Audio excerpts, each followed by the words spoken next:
സൂറത്തുൽ കഹ്ഫിൽ മതിൽ പൊളിഞ്ഞു വീണപ്പോൾ ആ മതിൽ ഖിദ്ർ അലൈഹിസ്സലാത്തു വസ്സലാം, ഖിദ്ർ നബിൻ്റെ ഒരു രസകരമായ ഒരു ചരിത്രം വരാനുണ്ട് വഴി ഇൻഷാ അല്ലാഹ്. ഖിദ്ർ നബി അലൈഹിസ്സലാം ആ മതിൽ നന്നാക്കിയെടുക്കുന്നു.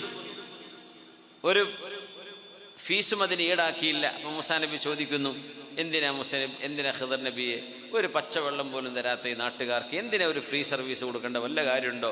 വല്ല കാശും വാങ്ങിച്ചിട്ട് നമുക്ക് ആ ഭക്ഷണം വാങ്ങിച്ച് തിന്നൂടെ? നമ്മൾ പട്ടിണി കിടക്കല്ലേ ഈ നാട്ടിൽ. ലത്തഖദ്ത അലൈഹി അജ്റാ. അപ്പോൾ തന്നെ ഖിദ്ർ നബി മൂസാ അലൈഹിസ്സലാം, നമ്മുടെ കരാർ ഇവിടെ പൊളിയുകയാണ്, നിങ്ങളോട് ഈ ചോദ്യം ചോദിക്കരുതെന്നാണ് നമ്മുടെ തമ്മിലുള്ള ഡിമാൻഡ്. നിങ്ങളത് ബ്രേക്ക് ചെയ്തു, അതുകൊണ്ട് നമ്മൾ പിരിയാണ്. ഹാദാ ഫിറാഖു ബൈനി വബൈൻ. എന്നിട്ട് ചരിത്രം പറഞ്ഞു കൊടുക്കും, എന്തിനാണ് ഞാൻ ആ മതിൽ നിവർത്തി വെച്ചത്. വഅമ്മൽ ജിദാറു ഫകാന ലിഗുലാമൈ